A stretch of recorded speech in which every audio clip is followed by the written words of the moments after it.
ठीक है, तो ज्वाइन को देखने के लिए सबसे पहले तो अपन इसके लिए डेटा सेट डाउनलोड कर लेते हैं।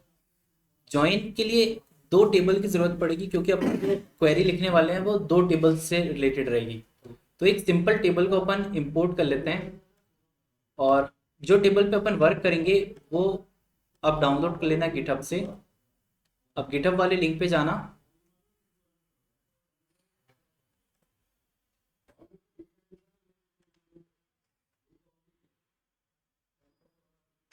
और यहाँ पे जो डेटा फाइल मिलेगी आपको, ठीक है, वो प्रोजेक्ट्स के अंदर मिलेगी।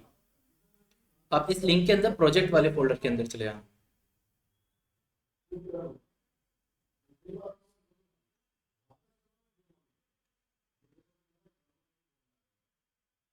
आ गए?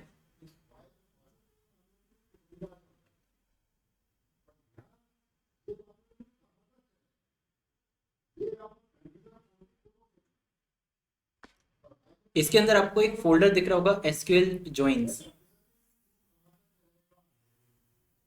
इसके अंदर आप ये डिपार्टमेंट और ये एम्प्लॉय, ये दोनों फाइल्स को डाउनलोड कर लेना।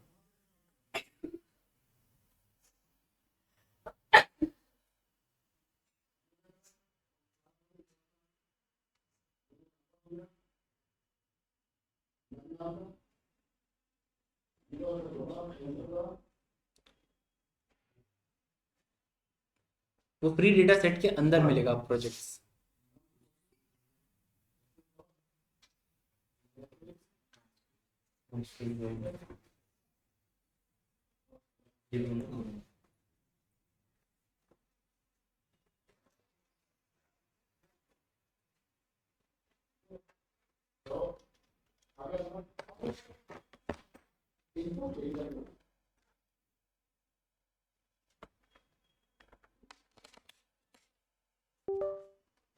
कर लिए दोनों फाइल डाउनलोड।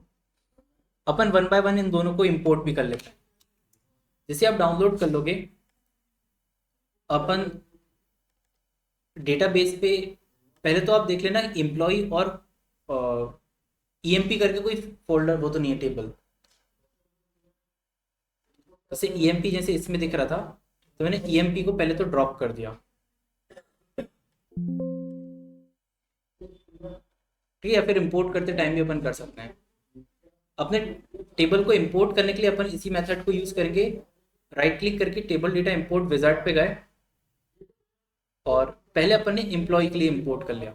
तो जैसे आप यहाँ पे गए, और ये वाली फाइल मिली अपने को अभी डाउनलोड पे, तो अपन ने एम्प्लॉय को क्या कर लिया, ओपन कर लिया। इसके बाद इसको नेक्स्ट किया, और इस वाले ऑप्शन को टिक कर देना, ड्रॉप टेबल इफ एग्जिस्ट, कि अगर एम्प्लॉय वाला पहले से प्रेजेंट है आपके इसमें तो वो ड्रॉप कर देना, फिर नए वाले को इंपोर्ट कर लेना, और फिर से नेक्स्ट कर देना, और नेक्स्ट नेक्स्ट और इंपोर्ट, फिनिश। और लास्ट में एक मैसेज चेक कर लेना कि 6 रिकॉर्ड इंपोर्टेड। नहीं नहीं, एक को एक ही बार में, एक ही बार में आएंगे ये।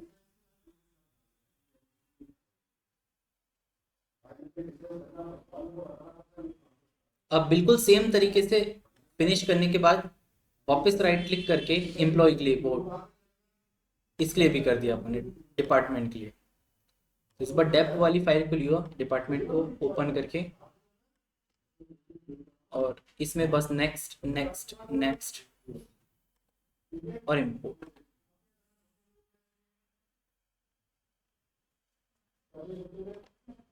और इसे फिनिश कर दिया।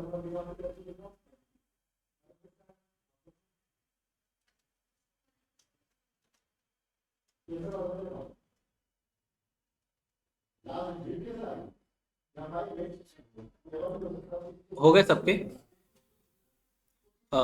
इसके बाद यहाँ पे रिफ्रेश करके देख लेना कि ईएमपी और डीईपी ये दोनों टेबल्स बने हैं कि नहीं यहाँ पे।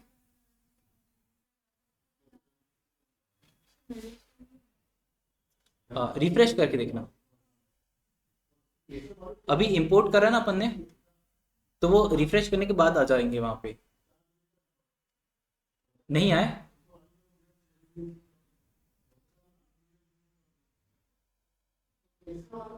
अभी जैसे अपन ने स्टोर को इंपोर्ट किया था ना, वैसे ही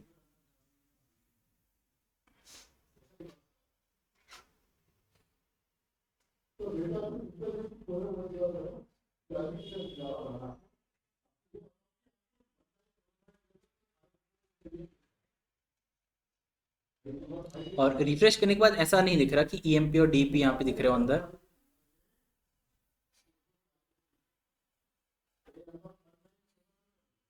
बताना आप कैसा आ रहा है।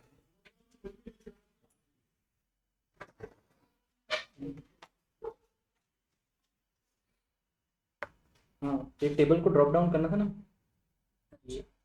मतलब प्रेजेंट है वो, तो टेबल को देखने के लिए करना पड़ता है। अब जो डेटा आया अपन सबसे पहले उसको देखते हैं कि डेटा है क्या। अगर अपन सिलेक्ट स्टार फ्रॉम ईएमपी और सिलेक्ट स्टार फ्रॉम डीपी करते हैं,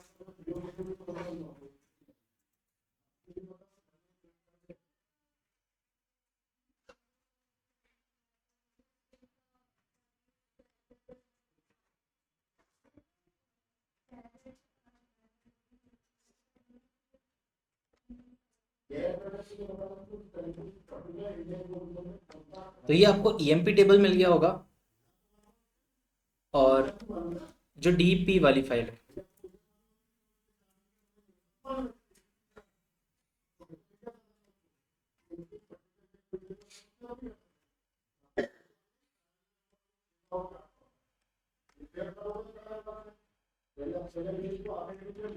ये दोनों क्वेरी को रन करके आपने ये देखा कि आपके पास ईएमपी और डीईपी करके टेबल्स आ गए।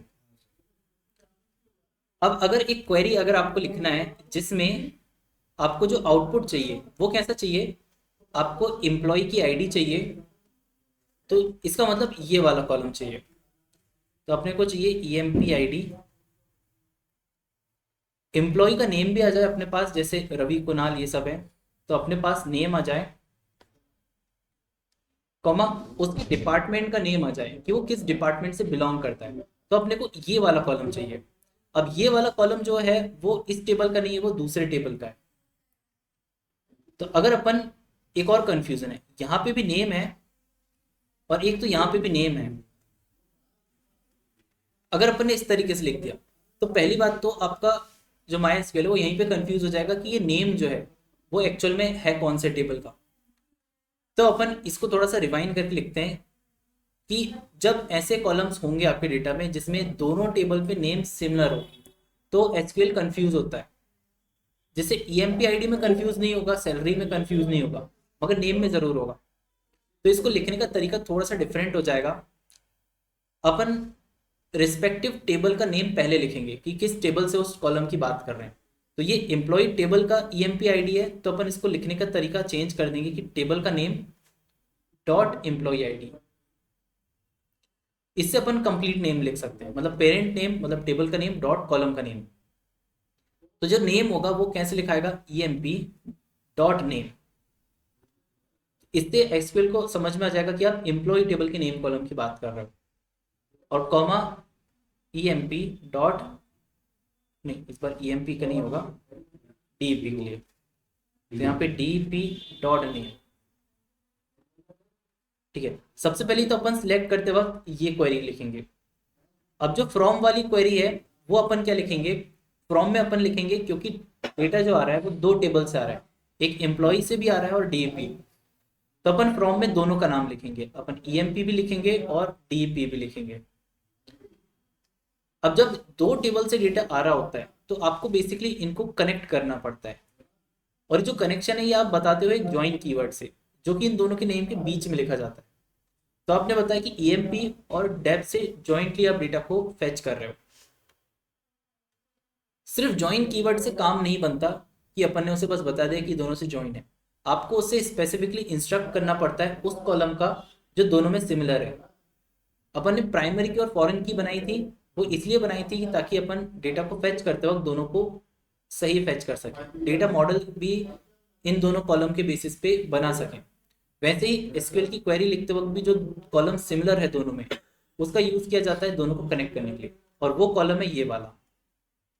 आप डीपी आईडी इससे ट्रैक करते हो कि 1 इस वाले रिकॉर्ड से मैच हो जाए, 2 वाली इससे मैच हो जाए, और इस तरीके से आईडी और इस कॉलम की आईडी को आप मैच करते हो। इसका नाम क्या होगा, DP dot DP I D, EMP dot DP I D. और इन दोनों का सिमिलर कैसे बताते हो आप, ऑन क्लॉज से।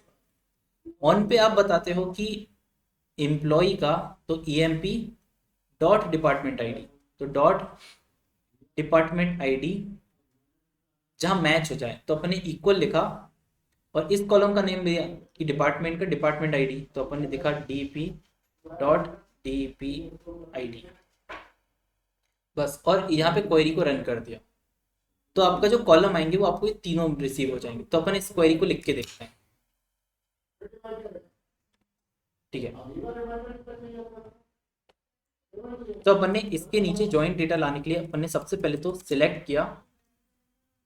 अब टेबल का नाम कैसे लाना रहेगा, EMP dot EMP ID, comma करने के बाद दूसरा ईएमपी डॉट नेम, और ये डॉट है गलती से,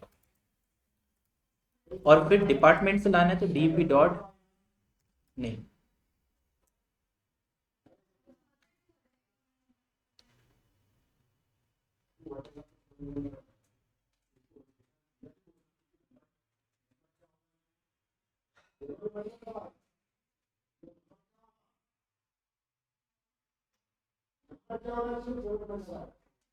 आया।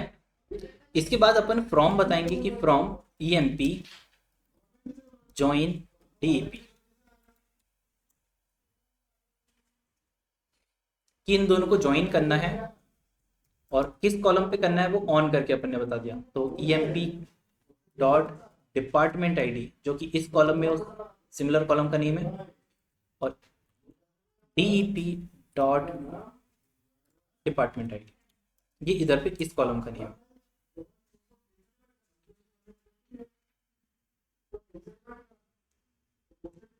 तो अब जो क्वेरी का रिजल्ट आया आप देख सकते हो कि इसमें इसने तीनों ही कॉलम को सही फैच कर लिया।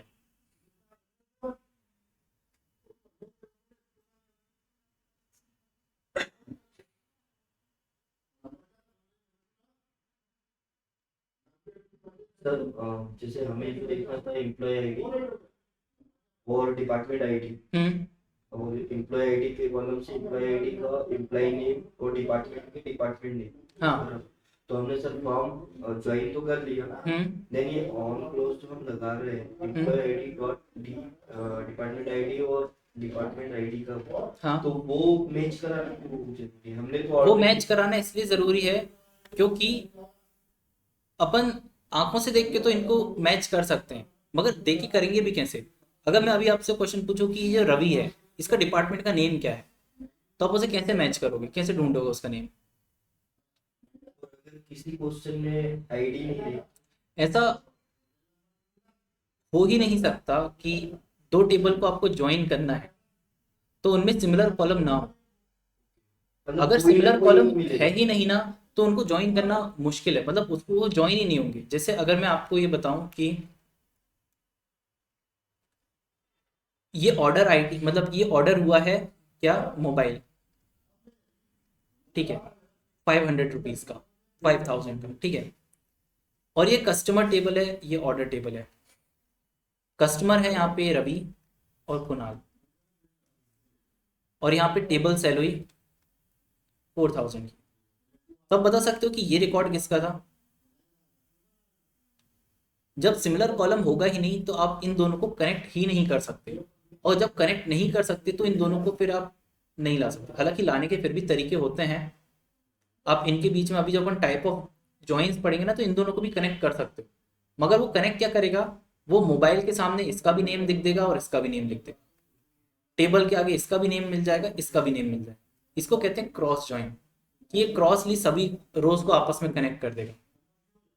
तो जब तक के, हाँ, दोनों कॉलम जरूरी होते हैं। जैसे कभी हो सकता है आपको डेट के कॉलम मिल जाए कि एम्प्लॉय की डेट है, जैसे अपन ने पावर बीआई में किया था जिसमें अपन ने डेट के कॉलम को आपस में कनेक्ट किया, एम्प्लॉय आईडी और एम्प्लॉय टेबल ऑफ, मतलब एम्प्लॉय आईडीज मिली अपने को दो टेबल में, प्रोडक्ट आईडी मिली, कस्टमर की आईडी मिली, तो वो दोनों टेबल में मैच हुई, इसलिए अपन उन दोनों को ज्वाइन कर पाए, नहीं तो वो करना पॉसिबल नहीं होगा फिर।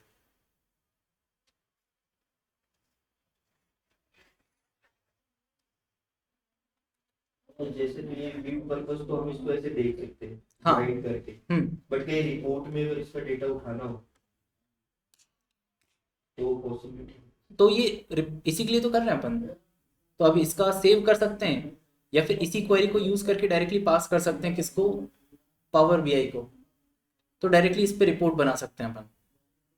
इसमें सर फिर अपने को डेटा टाइप वगैरह का कुछ नहीं, वो तो टेबल बनाते वक्त डिसाइड करने होते हैं। वो तो बन गया, डेटा भी आ गया। तो अब यहाँ पे डेटा टाइप जैसा कोई सीन ही नहीं है, हाँ, बस यहाँ सिर्फ अपने क्वेरी है। व्यू करके उसको वो करवा। हाँ, बस ला रहे हैं। ठीक है। अब यहाँ पे एक चीज को नोटिस करेंगे अपन कि जो ज्वाइन हुआ है इसमें ये टेबल अपने को रिसीव हुआ, एम्प्लॉय नेम और ये डेटा था इसमें। इस डेटा में एक चीज देखना आप लोग, 1 2 3 4 और 5 ये 5 एम्प्लॉयज की इंफॉर्मेशन है।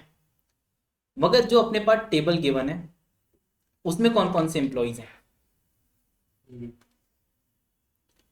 आपके पास यहाँ पे सबसे पहले तो 1 2 3 4 5 और 6 भी है अपने पास। तो 6 का डेटा क्यों नहीं आया अपने पास। हाँ, बेसिकली आपने सही देखा, 1 का रिकॉर्ड मिल सकता था क्योंकि 1 की आईडी डिपार्टमेंट आईडी 1 थी और 1 यहाँ पे प्रेजेंट थी, 2 भी थी, तो इसका भी मिलेगा, इन सब का मिलेगा। मगर इस पर्सन की आईडी 3 थी। हालांकि ऐसा डेटा होना नहीं चाहिए, मगर अभी अपने केस को सीखने के लिए अपन ने किया है। तो इसका मैचिंग रिकॉर्ड यहाँ पे है ही नहीं, और अगर वो मैच नहीं कर पाया किसी भी रिकॉर्ड से तो इसका रिकॉर्ड फिर आउटपुट में नहीं आता। आउटपुट में सिर्फ उन्हीं रोज का मैच, मतलब उन्हीं रो का रिकॉर्ड आएगा जो मैच करे। आप देखोगे आपको डिपार्टमेंट 5 भी कहीं नहीं दिखेगा प्रोडक्शन, क्योंकि ये भी कहीं पे मैच नहीं हुआ। तो जो मैच नहीं होगा वो आउटपुट में नहीं आता। यहाँ पे आप कंट्रोल कर सकते हो कि कौन सा रिकॉर्ड आएगा कौन सा रिकॉर्ड नहीं आएगा। ये डिसाइड करता है टाइप ऑफ जॉइंस को, कि इन दोनों को कनेक्ट करते वक्त आप डिफरेंट टाइप ऑफ रिकॉर्ड्स को ला सकते हो। इसमें अभी जो अपन ने देखा वो देखा इनर जॉइन।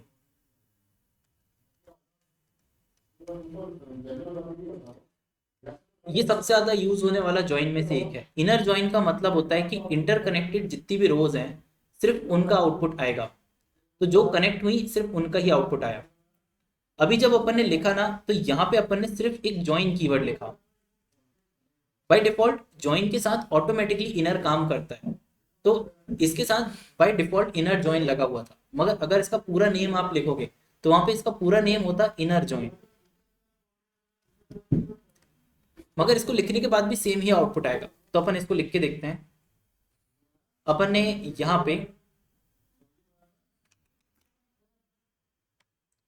इसको थोड़ा सा अपडेट किया कि जॉइन के जस्ट पहले इनर और लगा दिया, तो अब ये इनर जॉइन हो जाएगा।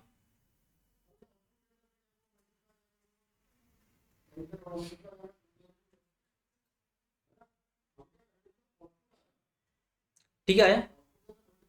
अब जैसे अपन ने इसको रन किया तो आप देखोगे ये वही का वही आया, क्योंकि बाय डिफॉल्ट जो अपने प्रीवियसली रन किया ना वो भी इनर जॉइन ही था। इससे ज्यादा कोई चेंज अपने को दिखा नहीं। नेक्स्ट टाइप का जॉइन आता है यहाँ पे जब आपके लिए कोई स्पेसिफिक टेबल थोड़ा सा इंपॉर्टेंट है और उसके सारे रिकॉर्ड चाहिए आपको।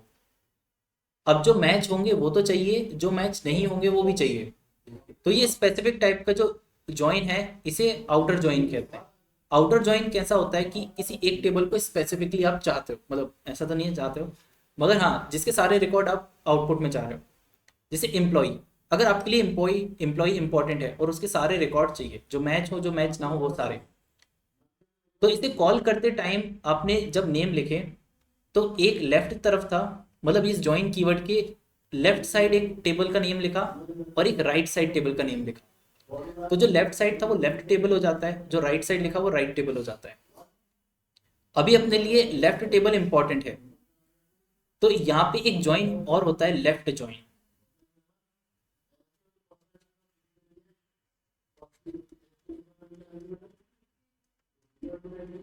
लेफ्ट जॉइन क्या करता है, ये एम्प्लॉय के जो लेफ्ट साइड है उसके सारे रिकॉर्ड लाएगा। जो मैच होंगे वो भी आएंगे, जो मैच नहीं होंगे वो भी आएंगे। तो अपन इसको कीवर्ड को चेंज करके देखते हैं कि किस तरीके से काम करता है। तो अपन ने इनर को चेंज करके लेफ्ट कर दिया और अब इसे रन किया। अब इसके आउटपुट देखोगे तो आप देखोगे कि डिपार्टमेंट नेम उन सब के सामने तो आ गया जो मैच हुए, मगर जिससे मैच नहीं हुआ उसके सामने नल आ गया।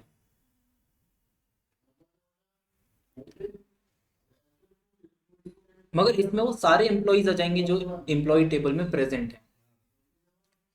अब इसी का जस्ट अपोजिट कि अगर आपको राइट साइड वाला टेबल के सारे रिकॉर्ड चाहिए जो मैच हो वो सारे, जो मैच नहीं हो वो भी, तो फिर अपन इसमें लेफ्ट की जगह राइट लिख देते हैं, तो वो जाता है राइट ज्वाइन।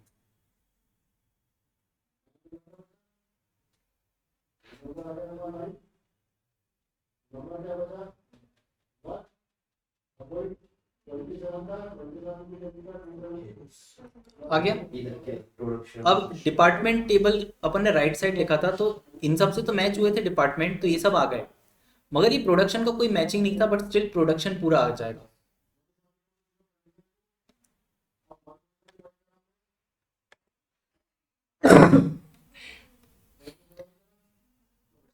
इसमें आप हाँ ये एक क्वेश्चन है कि अगर आपको सारे एम्प्लॉयज भी सारे चाहिए, डिपार्टमेंट भी सारे चाहिए, तो फिर ये एक टाइप की कंडीशन क्रिएट करता है और इस टाइप को कहते हैं यहाँ पे फुल ज्वाइन। अब बस प्रॉब्लम ये है कि जो माई एसक्यूएल है वो फुल ज्वाइन को सपोर्ट नहीं करता। मतलब आप जहाँ पे फुल ज्वाइन कीवर्ड को लिखोगे तो काम नहीं करेगा, क्योंकि माई एसक्यूएल में फुल ज्वाइन जैसा है नहीं।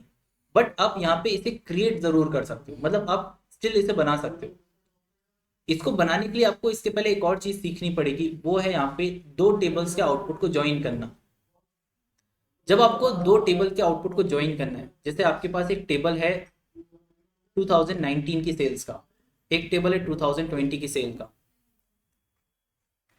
मगर आपको जो आउटपुट चाहिए वो एक सिंगल टेबल चाहिए जिसमें 2019 की भी सेल्स हो, 2020 की भी सेल्स हो।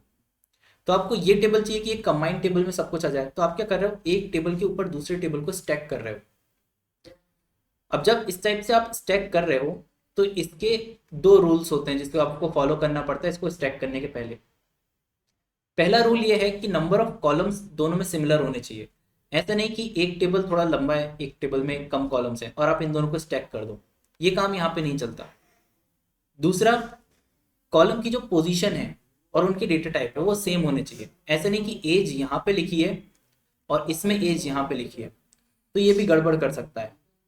तो जो कॉलम अलाइन होने चाहिए, जैसे नेम, एज और सैलरी लिखे, तो यहाँ पे भी नेम, एज और सैलरी होनी चाहिए।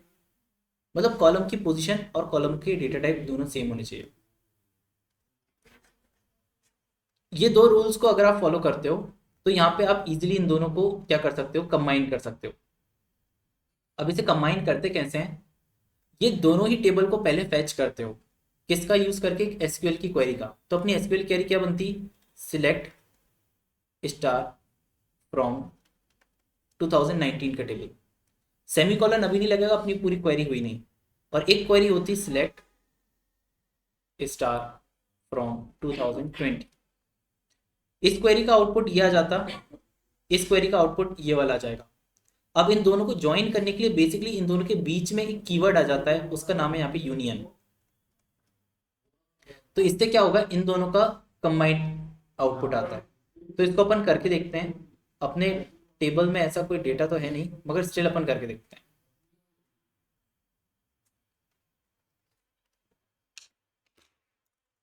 तो इसको अभी के लिए अपन यहाँ पे पॉज करते हैं और एक चीज देखते हैं।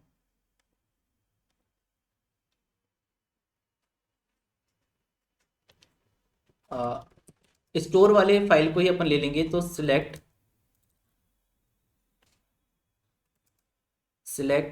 Name, region and sales from store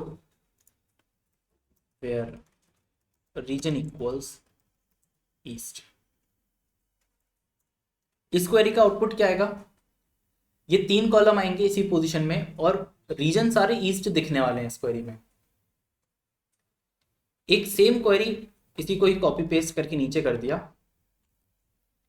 और इसमें रीजन कर दिया अपन ने वेस्ट। तो इस क्वेरी में सिर्फ ईस्ट रीजन दिखते हैं आपको, इस क्वेरी में सिर्फ वेस्ट रीजन दिखते हैं आपको। तो ये एक ही टेबल जैसे हैं। अब इन दोनों को एक दूसरे के ऊपर स्टैक करोगे तो आपको रीजन, ईस्ट रीजन और वेस्ट रीजन दोनों के ही आउटपुट मिल जाएंगे।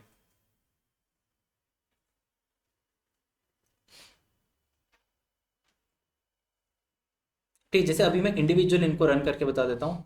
तो अभी के लिए सेमीकोलन लगाते रहे, बाद में उन्हें हटा देंगे। इसे रन किया तो आप देखोगे सिर्फ ईस्ट रीजन का ही डेटा दिख रहा है।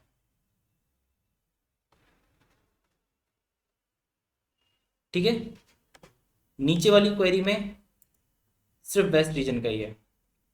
तो ऐसा अज्यूम कर लेते हैं कि ये दोनों इंडिविजुअल टेबल्स हैं। ये आपकी हो सकता है टोटली डिफरेंट क्वेरीज हैं, मगर दोनों के आउटपुट ये आ रहे हैं। अब इससे तो सेमीकोलन हटा देते हैं और इन दोनों के बीच में कीवर्ड लिख देते हैं यूनियन,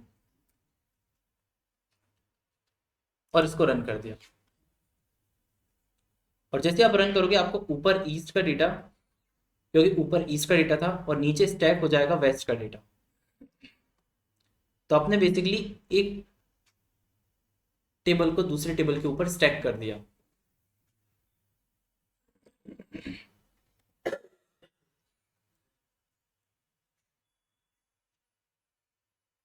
दोनों का डेटा में एक बार देख सकते हाँ, हैं।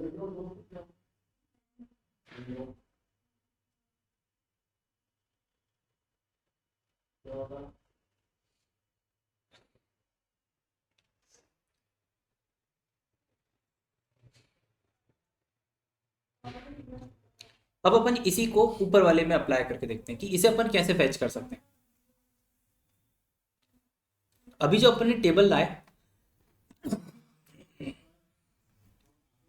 उसमें अगर अपने को जो टेबल मिल रहा है उसमें अगर पहले अपन इंप्लॉई का सारा डेटा ले आए, ठीक है, नीचे वाले टेबल में राइट ज्वाइन करके डिपार्टमेंट की सारी इंफॉर्मेशन वाला टेबल ले आए और इन दोनों को कंबाइन कर दोगे तो आपके पास एक फुल टेबल मिल जाएगा जिसमें सारे एम्प्लॉयज और सारे डिपार्टमेंट का डेटा मिल जाएगा। तो अपन इसको करके देखते हैं। अगर अपने को एम्प्लॉय का डेटा चाहिए तो ऊपर वाले टेबल में लेफ्ट ज्वाइन होना चाहिए, नीचे वाले में राइट ज्वाइन। तो अपन इसको कंस्ट्रक्ट करके देखते हैं।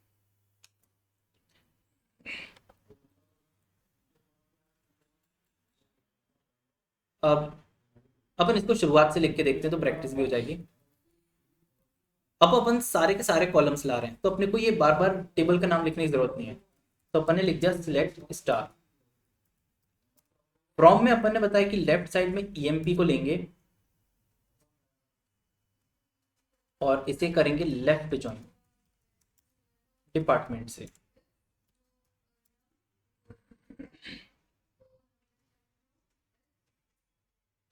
ऑन में अपन ने दे दिया कि ईएमपी की department ID should match with department dot department ID, और इसे रन कर दिया। तो आप देखोगे सारे के सारे रिकॉर्ड आए हैं एम्प्लॉय के, और राइट तरफ में पूरा डिपार्टमेंट टेबल भी आया। जो मैच हुए वो आमने सामने है और जो मैच नहीं हुए वो सेपरेट नल वैल्यू के साथ आ गए।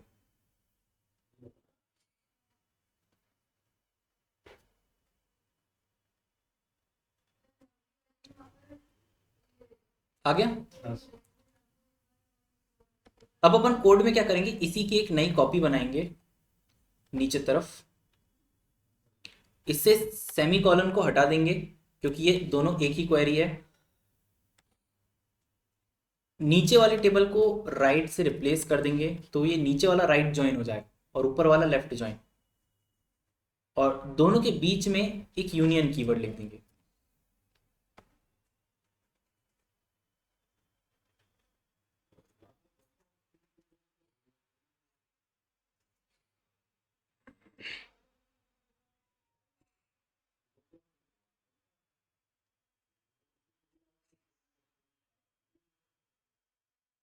हो गया।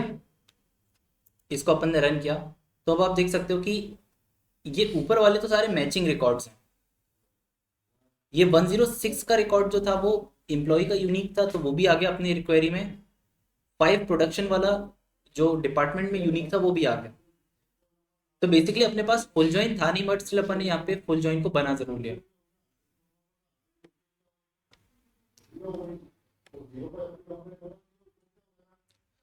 तो इस तरीके से फुल जॉइन दिखता है।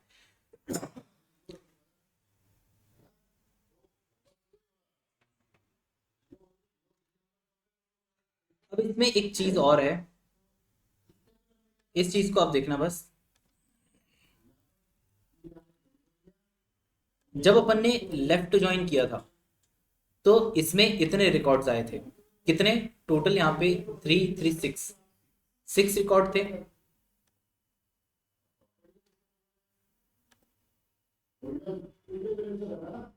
इसको अभी तुम ये सिर्फ देखने के लिए कर लेना अभी अब। और इस वाले जो राइट ज्वाइन था इसमें कितने रिकॉर्ड आए थे, इसमें भी लगभग 6 आए थे, 5 मैचिंग के और ये 1 यूनिक। तो जब इसमें 6 रिकॉर्ड हैं, इस वाले में 6 रिकॉर्ड हैं, तो कंबाइन होने के बाद तो 12 होने चाहिए थे। मगर आप लोग के इसमें कितने आ रहे हैं, वहां पे 7 आ रहे हैं। बेसिकली ये 7 क्यों आ रहे हैं, क्योंकि क्या 1 3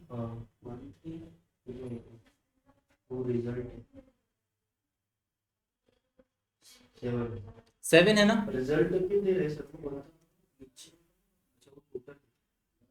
हाँ वो देखते हैं अभी अपन।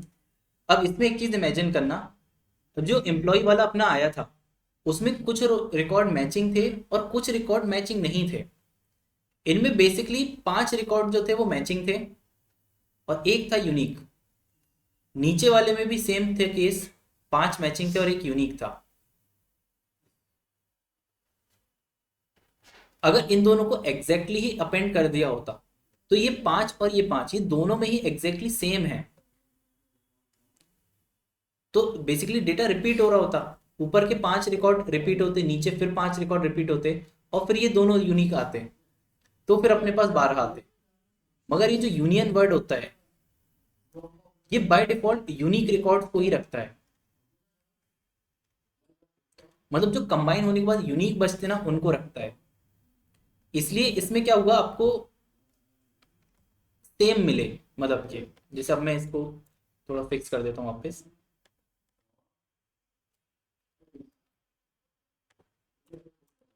तो इसके आउटपुट में आप देखोगे कि आपको ये जो पार्ट था ये तो सेम था, ये सबसे मैच हो गए, 1 1 से हो गया, 2 2 से, तो ये 5 रिकॉर्ड तो मैचिंग थे। एक इसका इसका यूनिक आ गया और एक इसका यूनिक आ गया। बेसिकली ये जो रिपीट हो रहे थे ये यहाँ पे हट गए, क्योंकि यहाँ पे यूनिक रिकॉर्ड्स उसने रखे, बाकी के सारे रिपीटेड वाले हटा दिए। अगर आपको फोर्सफुली इससे सारे रिकॉर्ड्स चाहिए कि मतलब वो स्टैक होकर पूरे के पूरे 12 रिकॉर्ड आ जाए, चाहे रिपीट हो तो यहाँ पे इस वर्ड के सामने बस यूनियन ऑल आ जाता है। ये कीवर्ड इसे फोर्स करता है कि सारे के सारे डुप्लीकेट हो, उनको भी आउटपुट में दे देना।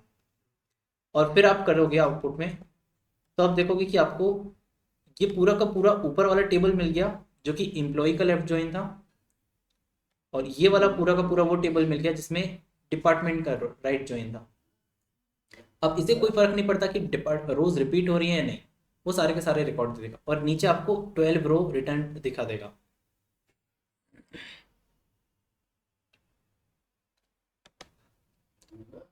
ठीक है, तो ये फुल जॉइन बनाते वक्त ये कीवर्ड 2 तरीके से काम करता है। यूनियन जो रिकॉर्ड्स को यूनिक बना देता है, और यूनियन ऑल जो सारे। एक ट्रिकी क्वेश्चन इंटरव्यूज में आता है, ये वाला क्वेश्चन है, जैसे कि आपके पास एक टेबल गिवन है, इसमें कुछ रिकॉर्ड्स जो है वो डुप्लीकेट है, मतलब जैसे ये वाला रिकॉर्ड और ये वाले रिकॉर्ड का पोर्शन डुप्लीकेट है। अब वो बीच में आपको एक ऐसी क्वेरी लिखना है कि इससे डुप्लीकेट रिकॉर्ड हट जाएं, सिर्फ यूनिक बचें। तो इसकी एक बहुत छोटी सी ट्रिक है। अगर आपने क्या सिलेक्ट स्टार फ्रॉम, इसका नाम दे देते हैं जैसे T1, फ्रॉम T1, तो आपने टेबल 1 से लिया, इसी को ही यूनियन कर दिया सिलेक्ट स्टार फ्रॉम T1। देखा जाए तो आपने दोनों को ही रिपीट कर दिया, तो डेटा तो जरूर पूरा का पूरा ही रिपीट होगा, मगर यूनियन बाय नेचर क्या करता है, डुप्लीकेट हटा देता है। तो जब ये डुप्लीकेट हटाएगा ना, तो ये सब में से सिर्फ और सिर्फ डुप्लीकेट रिकॉर्ड, मतलब सारे डुप्लीकेट को हटा के सिर्फ वही डेटा रखेगा जो यूनिक है। तो ये जो रिपीटेड वाला कॉलम है ना, ये एक ही बार आएगा, और ये वाला जो डेटा है ये नॉर्मली भी एक ही बार आएगा। तो ऐसे डुप्लीकेट रिकॉर्ड एक ही टेबल से आप हटा भी सकते हो इसका यूज करके। ठीक है, तो आपको ये सारे समझ में, inner join, left join, right join, और एक और होता है फुल जॉइन।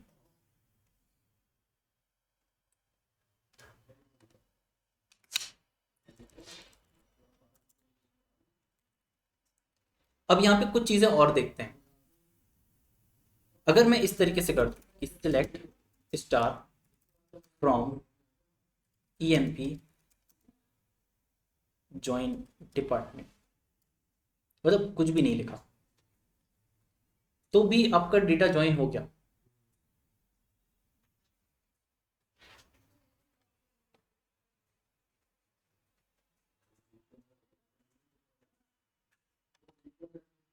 तो ये कोई ग्लिच है या फिर ये क्या है?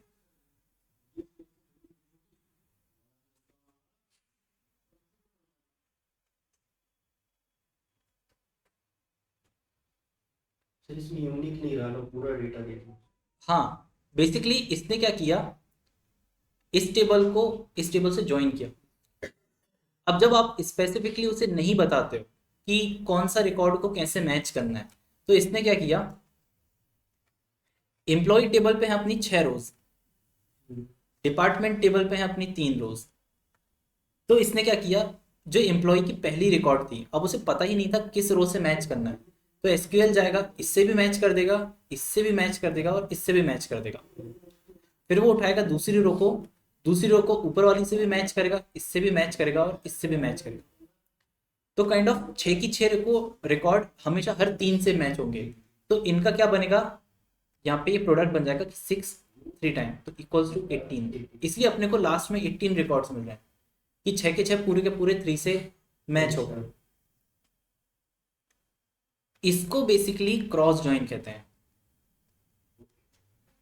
क्रॉस ज्वाइन मतलब हर एक रिकॉर्ड हर अगले टेबल के हर एक रिकॉर्ड से मैच हो जाएगा। देखा जाए रियल लाइफ में सिर्फ इनर और लेफ्ट ज्यादा यूज होते हैं, मतलब मेजोरिटी ऑफ टाइम, मगर ये सब की नॉलेज होना चाहिए कि ये कौन कौन से ज्वाइन और उसके डिफरेंट टाइप कौन कौन से होते हैं। ये शायद कीवर्ड से आता है या नहीं। हाँ, ये क्रॉस ज्वाइन इसका नेम भी है। अगर आप स्पेसिफिक नहीं बताते हो तो भी बाय डिफॉल्ट, मतलब जब ऑन पास नहीं करते तो बाय डिफॉल्ट वो क्रॉस ही कर रहा होता है उसका, मगर आप फोर्सफुली क्रॉस ज्वाइन करवा भी सकते हो उसको।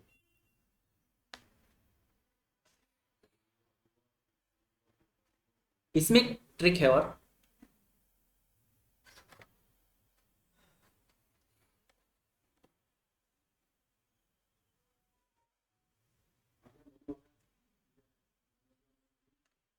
ये जो रिजल्ट आ रहा है, अगर इसमें आप वो कॉलम लिख दो कि जहां ये डिपार्टमेंट आईडी मैच हो रही है इस डिपार्टमेंट आईडी से, तो आप इसे ऐसे लिख सकते हो कि where emp dot dep id is equals to dep dot dep id।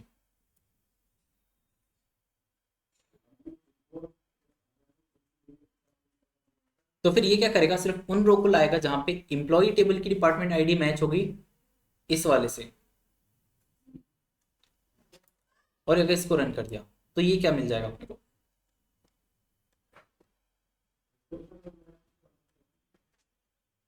अगर आप इसे ध्यान से देखोगे तो बाय डिफॉल्ट अपने को इनर जॉइन ही मिल गया।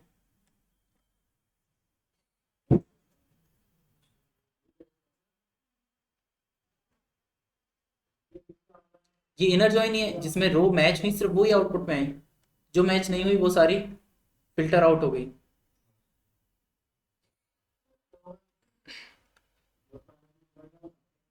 तो ये जो ऑन क्लॉज होता है,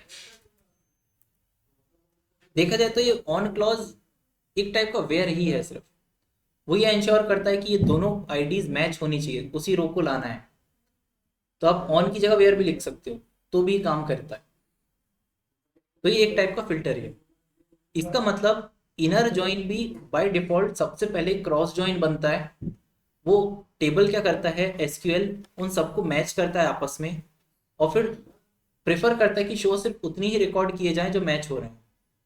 तो यही काम ऑन क्लॉज का होता है, एक टाइप का फिल्टर ही है ये।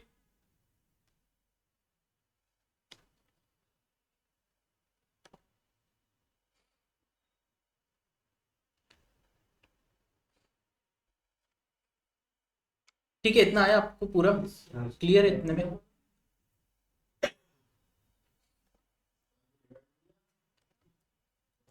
अब एक टाइप का और देखते हैं अपन यहाँ पे।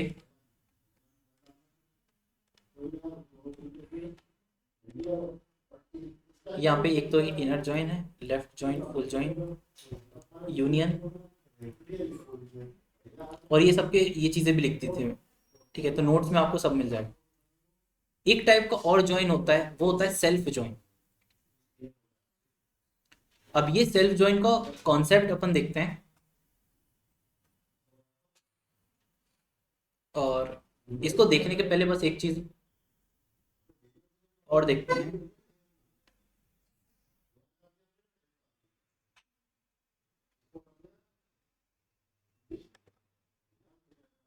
ठीक है, बेसिकली क्या हो, टाइम हो ही चुका है, तो अपन इस वाले टॉपिक को फिर नेक्स्ट क्लास में ही स्टार्ट कर लेंगे, क्योंकि इसको एक्सप्लेन करने के लिए थोड़ा सा टाइम ज़्यादा लगेगा।